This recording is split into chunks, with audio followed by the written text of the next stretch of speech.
2019 সালে 19 সালে আমাদের এসআই রিক্রুটমেন্ট টেস্টের যে প্রশ্নটা, ওই প্রশ্নটাই আমি এখানে লিখেছি। ভাগটা হচ্ছে আমি লিখলাম backbone of the sentence, detail of the sentence বা ডিটেইলস অফ দ্য সেন্টেন্স। একটি বাক্যের মধ্যে দুইটি বিষয় থাকে, একটা হচ্ছে ব্যাকবোন, একটা হচ্ছে ডিটেইলস। প্রশ্ন করবেন হু এবং হোয়াট প্রশ্নের উত্তরে আমরা যা পাবো তা হবে ব্যাকবোন অফ দ্য সেন্টেন্স।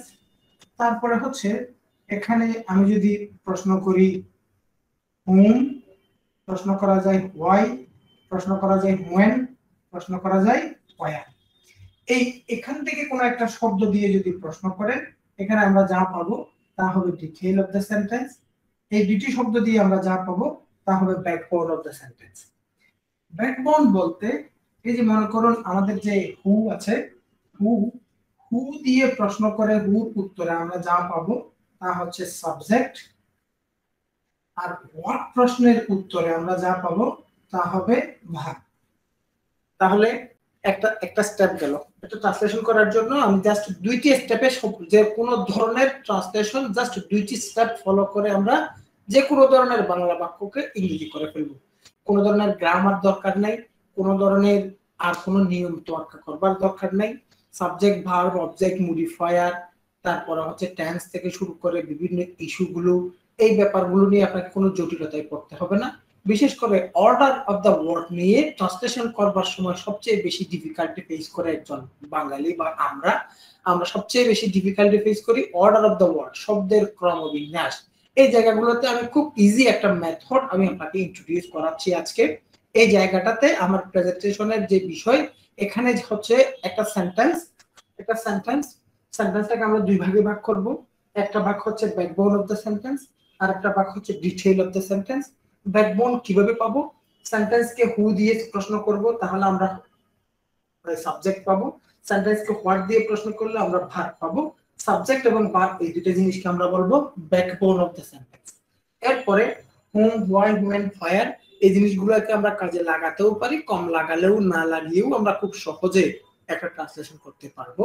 তবে এই দুটি জিনিস আমাদের কাছে ইম্পর্টেন্ট, বাকি জিনিসগুলো হচ্ছে ডিটেইল। এটা হচ্ছে স্টেপ 1। তাহলে আমাদের দুইটি স্টেপ হচ্ছে আমাদের গেল। স্টেপ 1 হচ্ছে সেন্টেন্সকে ভাগ করে নিব, ব্যাকবোন এবং ডিটেইল আলাদা করব। তারপরে ব্যাকবোন হচ্ছে এই দুটি জিনিস, আর ডিটেইল হচ্ছে বাকি যা আছে তা। এটা হচ্ছে স্টেপ 1। এই জায়গাটা বুঝেছেন সবাই? প্র্যাকটিক্যালি করে দেখাচ্ছি। আগে এই যে কথাটা বললাম, আশা করি এইটুকুতে কোনো কনফিউশন নাই। বুঝতে পারছি কিনা? জি স্যার। এটাকে ইংরেজি করার সময় কাজটা কি অ্যাকচুয়ালি স্টেপ বেশি না, জাস্ট দুইটা স্টেপ। একটা হচ্ছে ব্যাকবোন এবং ডিটেইল বের করা। ব্যাকবোন কিভাবে বের করবেন বলে দিলাম, লিখে দিলাম, আর ডিটেইল কিভাবে বের করবেন বললাম। এবার হচ্ছে কিভাবে অ্যাকচুয়ালি ট্রান্সলেশনের কাজটা আপনি করবেন। এই যে বাক্যটা আছে, বাক্য থেকে আমাদের কাজ হলো প্রথমে আপনি হু দিয়ে প্রশ্ন করে সাবজেক্টটা বসাবেন। সাবজেক্ট হু প্রশ্নের উত্তরে, যেমন সহজ একটা বাক্য আমি লিখেছি, আমি গতকাল একটি বই কেনার জন্য আমার বন্ধুর সাথে নিউ মার্কেট গিয়েছিলাম। এই বাক্য থেকে হু প্রশ্ন দিয়ে উত্তর, হু দিয়ে প্রশ্ন করে আমরা সাবজেক্ট নিব, সাবজেক্ট বের করব। এরপরে এই বাক্যের মধ্যে হোয়াট দিয়ে প্রশ্ন করব, হোয়াট প্রশ্নের উত্তরে আমরা যা পাবো তা হচ্ছে ভার্ব, এবং সাবজেক্টের পরে এখানে আমরা ভার্বটা বসিয়ে দিব। এখন কথা শুরু। তাহলে এই ভার্বটা বসাবো। এরপরে মনে করুন এই বাক্যের মধ্যে আমাদের সাবজেক্ট হচ্ছে আমি, তাহলে আমি এখানে সাবজেক্ট বসিয়ে দিলাম। এরপর এখানে হচ্ছে সবগুলো শব্দ বিবেচনা করে আপনি পাবেন গিয়েছিলাম, এই শব্দটা ভার্ব, তাহলে গো মানে যাওয়া, গো শব্দের পাস্ট ফর্ম হচ্ছে ওয়েন্ট, তার পাস্ট পার্টিসিপল ফর্ম হচ্ছে গন। তাহলে গিয়েছিলাম যেহেতু অতীত বা গতকাল আছে, এইজন্য আমরা ওয়েন্ট শব্দটা নিলাম, আমি লিখলাম আই ওয়েন্ট। সাবজেক্ট পেয়ে গেছি এবং এরপরে ভার্বটা বসালাম। তাহলে আমাদের প্রথম কাজ হলো বাক্য থেকে সাবজেক্ট এবং ভার্ব বের করে প্রথমে বসিয়ে দেওয়া। এরপর আমাদের বাকি যত শব্দ আছে এই শব্দগুলোকে উল্টা দিক থেকে, বাকি যত শব্দ আছে উল্টা দিক থেকে এদিক থেকে এদিকে বসিয়ে যাবে। যেমন এরপরে দেখুন নিউ মার্কেট, এটা একটা এদিক থেকে এদিকে আসবে, এদিকে আসবে, এদিকে আসবে, এদিকে আসবে। যেমন এটাকে যদি আপনি 1 ধরেন, এটাকে 2 ধরলাম, 3 ধরলাম, তারপরে 4 ধরলাম, তারপরে 5 ধরলাম। এবং যদি ওদিক থেকে 1 থেকে এখানে 5 হয় এবং এখানে 1 2 তারপরে হচ্ছে 3 তারপরে হচ্ছে 4 তারপরে হচ্ছে 5। এভাবেই আমরা ট্রান্সলেশন শব্দগুলো বসিয়ে দিব। যে কোনো পৃথিবীর যত ধরনের বাক্য আছে এই সিস্টেমে জাস্ট শব্দগুলো বসিয়ে দিবেন, আর কোনো ডিফিকাল্টি আপনি ফেস করবেন না, আমরা ট্রান্সলেশন হয়ে যাবে। যেমন এই সেন্টেন্সটা আমরা করে যাচ্ছি, এখানে সাবজেক্ট এবং ভার্ব বসিয়েছি। হু প্রশ্নের উত্তরে আমরা বসিয়েছি হু প্রশ্নের উত্তরে আমরা বসিয়েছি আই কে, এবং হোয়াট প্রশ্নের উত্তরে আমরা বসিয়েছি ওয়েন্ট কে। এবার আসেন, আমি গিয়েছিলাম, এরপর এদিক থেকে এদিকে আসবো, তাহলে এখানে আসবে এক নিউ মার্কেট, তাহলে আই ওয়েন্ট, তাহলে আমি লিখলাম কি নিউ মার্কেট শব্দটা লিখলাম। তাহলে এই গো শব্দটা কোন দিকে যাওয়া বোঝাতে গো পরে টু বসে, তাহলে অবশ্যই ওয়েন্ট এর পরেও টু বসবে, কারণ এটা গো থেকেই আসছে, এইজন্য এখানে একটা টু দিলাম। এই টুটা একটা কমন সেন্সের বিষয়, কঠিন কিছু না। তাহলে এখানে কি লিখলাম, I went to new market. আচ্ছা, এবার আসে আমরা 2 বসাবো, এখানে 2 এখানে 2। আমার বন্ধুর সাথে উইথ মাই লিখলাম কি ফ্রেন্ড, 2 গেল।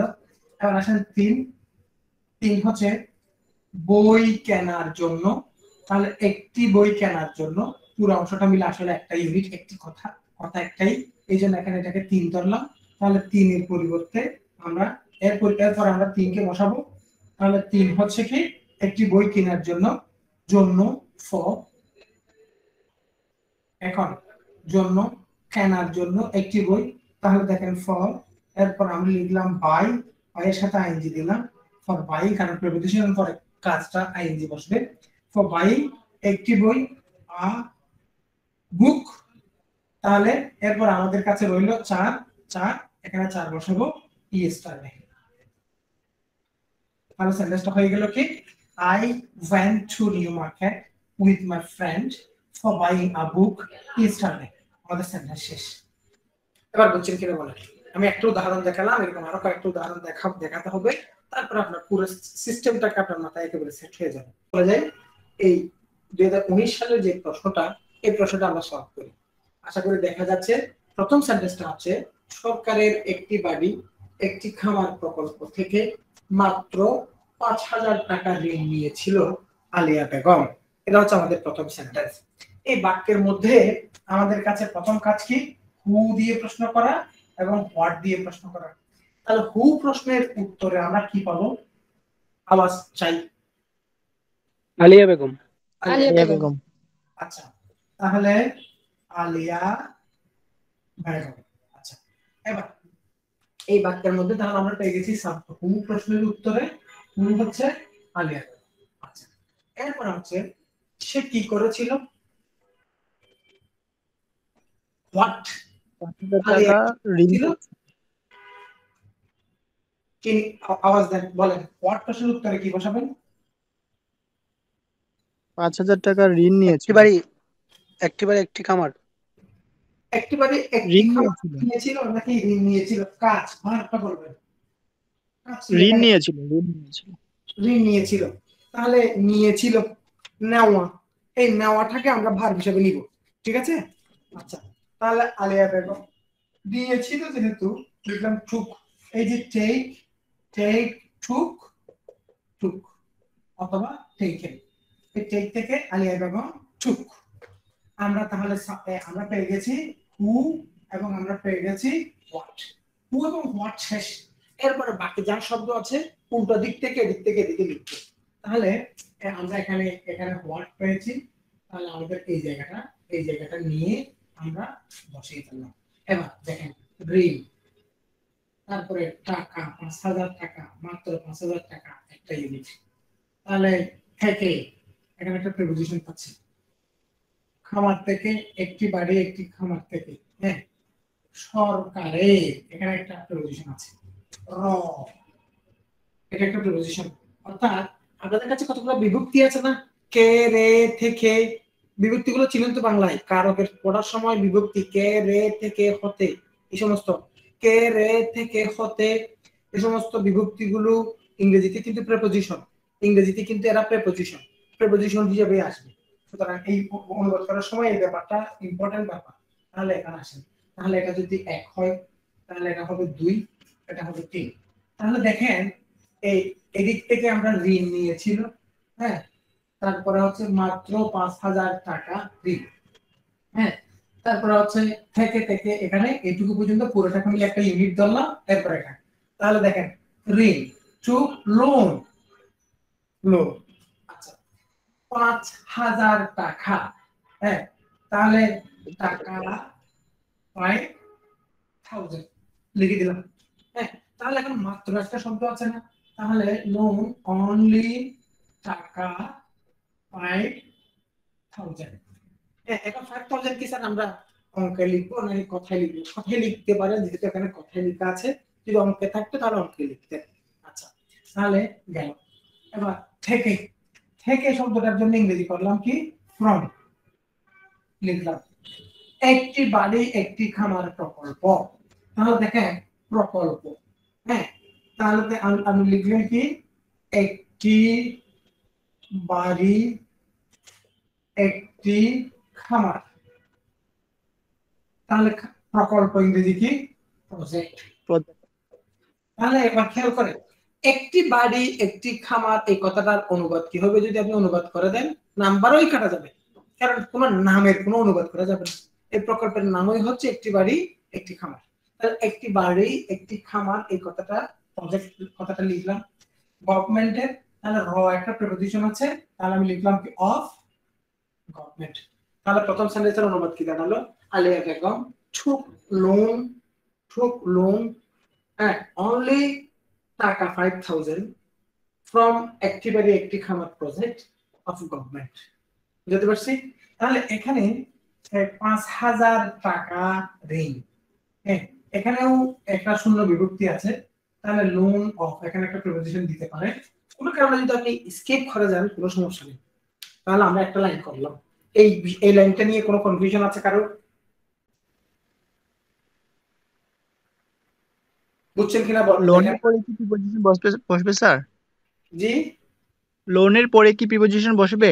লোন অফ না কি বলেন বুঝি নাই ওটা।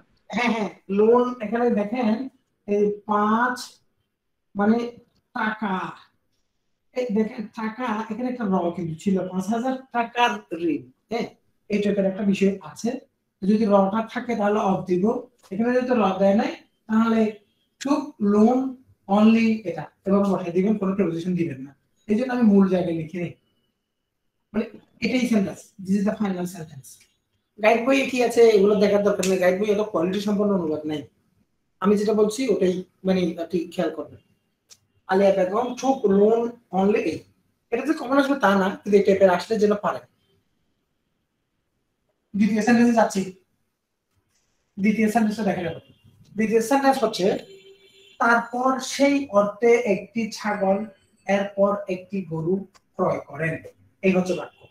এখন এখানে যে পুরো একটা প্যাসেজের মধ্যে যেহেতু প্যাসেজ ট্রান্সলেশন, এখানে একটা ব্যাপার মাথায় রাখবেন, যখন আলাদা আলাদা বাক্য আলাদা আলাদা সেন্টেন্স তখন আপনার কাছে সাবজেক্ট ফাইন্ড আউটটা যত কঠিন, কিন্তু যখন এভাবে প্যাসেজ আকারে ট্রান্সলেশনটা আসে দেন সাবজেক্ট আমরা প্রথম সেন্টেন্সেই পেয়ে যাই। দ্যাটস ওয়াই এখানে হু প্রশ্নের উত্তর নিয়ে একেবারে ঘাবড়ানোর কিছু নেই। প্রথম সেন্টেন্সের নাম বসালে দ্বিতীয় সেন্টেন্সে যদি সাবজেক্ট না থাকে তাহলে আমরা